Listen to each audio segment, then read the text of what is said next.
이거 누가 찾아? 여름에 이거 누가 찾아? 빙하까지 덮친 지구 온난화. 만년설 대신 초목 급증하는 히말라야. 그런데 또 다른 심각한 문제가 있습니다. 이 빙하 속에 열려선 안 될 판도라의 상자가 있기 때문입니다. 2016년 여름 북부 시베리아 일대에 위치한 러시아 야말로 네네츠 지역에서 알 수 없는 전염병이 퍼지기 시작했습니다. 이 전염병으로 인해 무려 72명의 유목민이 피부 가려움증을 호소, 기침, 발열, 복통에 시달렸고요.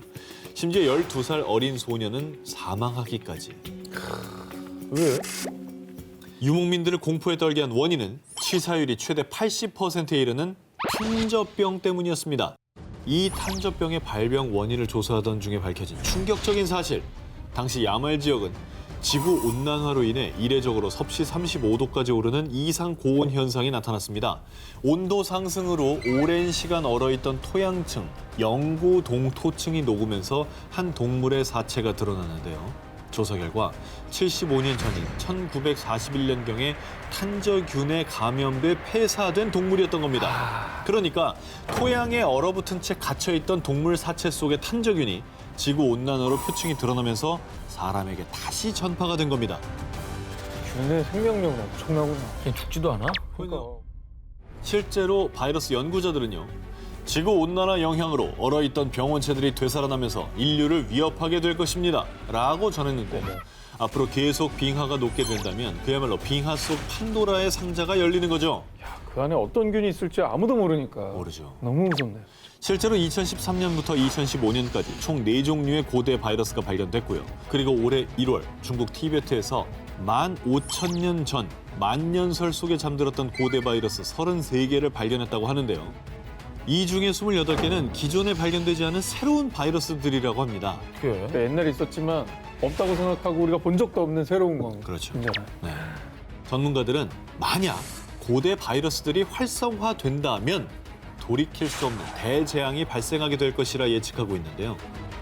앞서 말씀하신 어떤 탄저, 제2, 제3의 탄저병 사태가 일어날 수 있다는 걸 우리가 간과해서는 안 되겠네요. 언제 어느 때 빙하 속 판도라의 상자가 열려 우리에게 끔찍한 재앙으로 다가올지 모릅니다.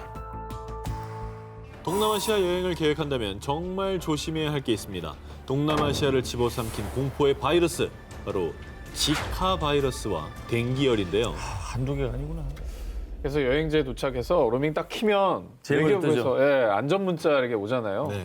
지카 바이러스랑 뭐 댕기열 꼭 주의를 해야 된다. 뭐 긴 소매 입어라, 긴 바지 입어라 이런 네. 거 오죠. 특히 뭐 모기 기피제. 임신부 그다음에 돌아온 다음에는 꼭 증상이 발견되면 1339로 신고해라. 이런 문자까지. 국내에서도 첫 댕기열 감염자가 신고된 2001년을 시작으로 급기야 2013년에는 250명을 돌파. 국내 감염자들의 주요 감염 발생 지역은 역시나 동남아시아였다고 합니다. 자, 그렇다면 동남아 여행 중에 현지 풍토병인 지카 바이러스 또 댕기열의 감염을 피하기 위해 가장 조심해야 할 게 무엇이냐? 바로 모기입니다. 1947년 우간다의 지카 숲에서 처음 발견된 지카 바이러스는 2007년 태평양을 횡단해 2016년에는 브라질까지 집어삼켰는데요. 지카 바이러스의 핵심 매개체는 이집트 숲모기로요. 이 모기에 물려 지카 바이러스에 감염되면 두통, 발열, 근육통, 피부 발진 등의 증상이 나타나고요. 가장 심각한 건 만약 임산부가 지카 바이러스에 감염되면 머리와 뇌가 정상보다 작은 선천성 기형, 소두증인 아이를 출산할 확률이 높다는 겁니다. 너무너무 무서운 것 같아, 정말. 그렇죠. 그리고 이집트 숲모기가 퍼뜨리는 또 다른 공포의 전염병. 지난해 필리핀에서만 1000여 명의 사망자를 낳은 댕기열. 이 댕기열은 고열을 동반한 급성 열성 질환으로요. 두통과 근육통과 함께 초기에는 신체 전반에 붉은 반점이 나타나고요. 그 뒤 목 부위의 림프샘이 비정상적으로 커지면서 코피나 잇몸 출혈, 혈변 증상이 유발되는데 아, 무섭다. 네, 엄청 고통스럽다고 하더라고요. 그러겠죠. 예, 고열에 그 정말 혈변까지. 미국 질병통제예방센터에 따르면요. 매년 4억 명 정도가 이 댕기열 바이러스에 감염된다고 합니다. 이게 모기가 굉장히 작잖아요. 근데 이 안에 정말 무시 못할 엄청난 병들이 존재할 수도 있다는 거 아니겠습니까? 주의를 해야 되겠어요.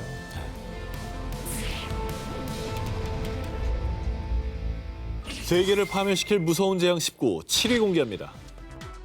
인류의 수건, 말라리아 퇴치. 에이즈, 혈액과 더불어 세계 3대 감염병으로 분류되며 아주 오랫동안 수백만, 아니 수억 명의 사람을 사망에 이르게 한 무서운 질병이 있죠. 말라리아. 말라리아는 진짜 교과서로 배웠던 기억나요? 말라리아는 하도 공포스러워가지고. 자, 급성 열성 질환인 말라리아는요. 말라리아 원충에 감염된 얼룩 날개 모기에 물리면 감염되는 전염병으로요. 고열, 호흡곤란, 구토를 동반하다가 이내 마비, 쇼크 등 급성 뇌증으로 이어지고요. 심각하면 사망에까지 이르게 되는데요. 자, WHO 보고에 따르면 2017년 기준 전 세계적으로 말라리아 감염자는 무려 2억 1,900만여 명, 사망자만 43만 5천여 명으로 추정된다고 하는데요. 정말 충격적이게도 말라리아는 현재 전염병 중에서요. 지구상에서 가장 많은 사망자를 낳는 아주 위험한 질병입니다. 말라리아 확산이 심각했던 2000년에는 무려 100만 명이 넘는 사상자를 낳기도 했다고 하네요. 어우 100만 명이면 진짜 엄청나네요. 근데 오랫동안 이렇게 많은 사람들이 이제 고통을 받고 있는데 왜 이 말라리아는 퇴치가 안 되는 겁니까? 자, 궁금하시죠? 네네. 잘 아시다시피 말라리아 맥의 유충은 오염된 물에 많이 기생하는데요. 그런데 나이지리아, 콩고 등 아프리카 지역에서는 깨끗한 물이 오히려 부족하다 보니까 이 말라리아 모기가 득실거리는 이 오염된 물에서 목욕도 하고 또 이를 식수로도 사용하다 보니 안타깝게도 말라리아 감염 위험에 많이 노출될 수밖에 없습니다. 물을 가려서 뭐 먹으라고 할 수도 없고 그런 상황이 아닌 거죠. 절대적으로 모자라니까. 자, 그런데 말입니다. 말라리아가 정말 무서운 이유. 아무리 치료제를 개발을 해도 치료제 내성을 가진 원충이 계속해서 등장을 해버린다는 겁니다.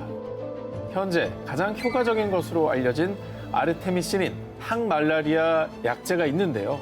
하지만 이미 여기에 내성을 가진 말라리아가 출현했다고 합니다. 자, 그리고 우리나라도 역시 간과해서는 안 될게요.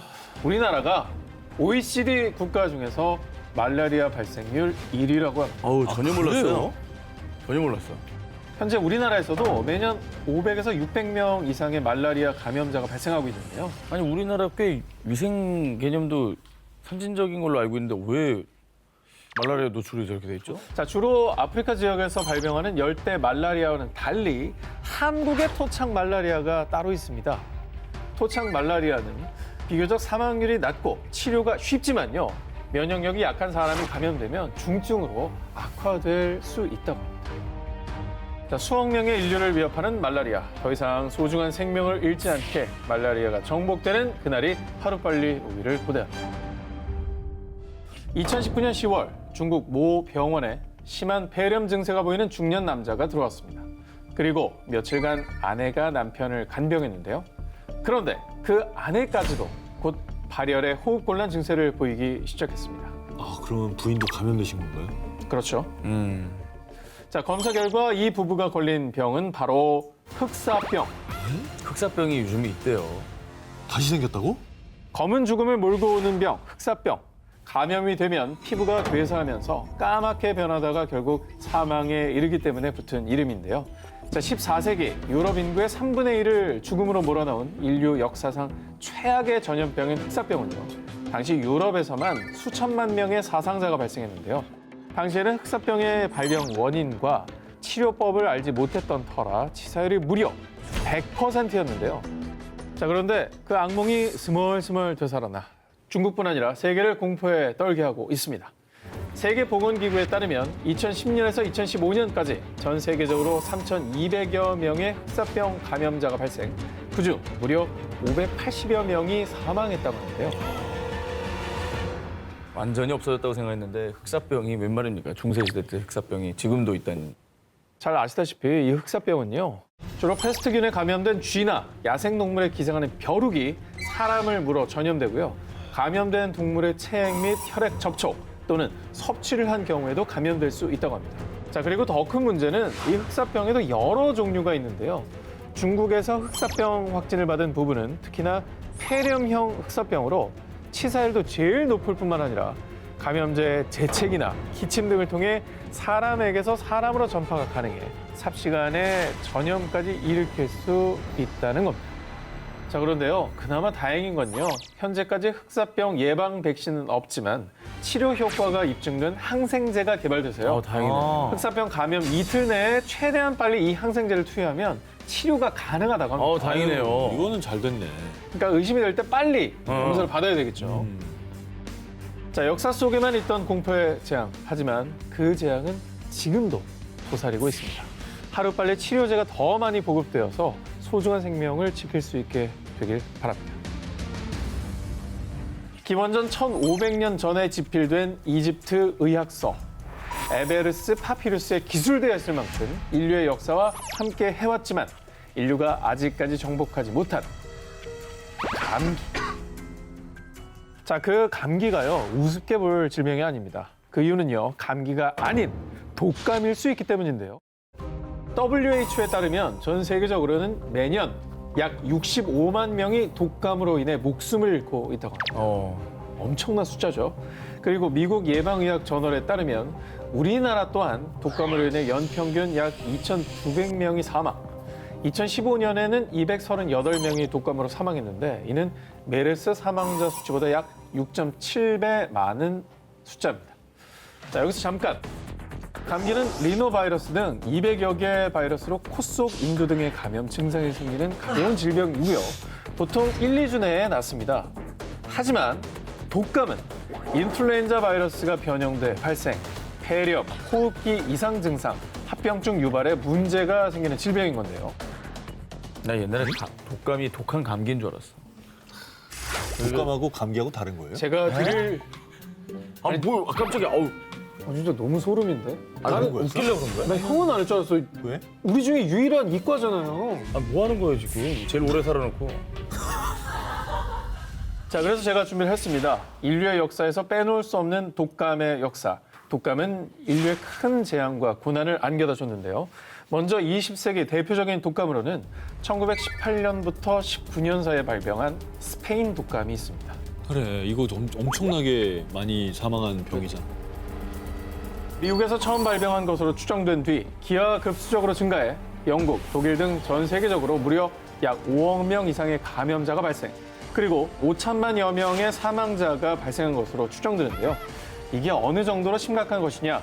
당시 전쟁으로 인한 사망자 수가 약 3,700만 명이었는데 충격적이게도 이보다 훨씬 많은 인구가 스페인 독감으로 사망을 하게 된 겁니다. 그리고 한반도도 무사하지 못했죠.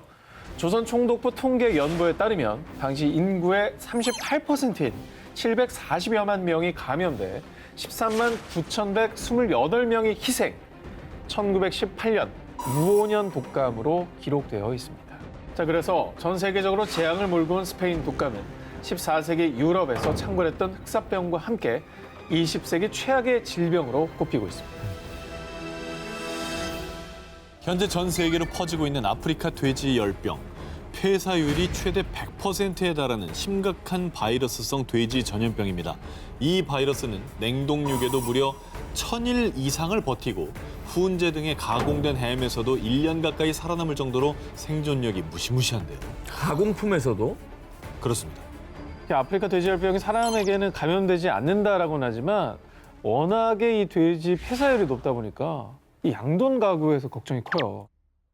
그런데 더 충격적인 일은요. 사람에게까지 전염될 수 있는 아주 치명적인 바이러스도 있다고 합니다. 바로 니파 바이러스인데요. 이 신종 니파 바이러스는 돼지뿐 아니라 양돈장에서 일하는 사람들에게까지 전염. 감염자들은 열과 두통, 어지럼증을 동반한 극심한 고통을 호소했고요. 급기야 뇌염으로 뇌가 부어올라 사망에 이르기까지. 단기간에 무려 105명의 사망자가 발생했는데요. 그런데 바이러스의 정체를 추적하던 중에 놀라운 사실이 밝혀졌습니다. 니파 바이러스의 시작은 돼지가 아닌 또 이 녀석, 박쥐였습니다. 문제가 많네, 박쥐가. 1980년대 이후 동남아시아 지역에서 벌목과 농경지 확장이 계속됐고 그러면서 야생의 과일을 먹고 사는 큰 과일 박쥐들이 서식하는 숲이 점차 사라져갔는데요. 그러자 서식지를 잃은 박쥐들이 말레이시아 돼지 농장 근처 과수원에 정착. 그리고 이때 돼지들이 박쥐의 배설물과 타액으로 오염된 과일을 먹고 바이러스에 감염이 된 거죠. 아이고. 이후 양돈장에서 일하던 사람들이 감염된 돼지들의 타액이나 분비물과 접촉을 하면서 바이러스가 퍼진 겁니다. 이 니파 바이러스가 정말 무서운 이유는요. 처음 발병한 지 무려 20년이나 지났음에도 불구하고 현재까지 그 어떤 백신이나 치료제가 없다는 겁니다. 아무것도 없어요? 아무것도 없습니다. 연구는 진행 중이에요. 연구는 진행 중이지만 여전히 뚜렷한 치료 방안이 개발되지 않고 있는 상황입니다.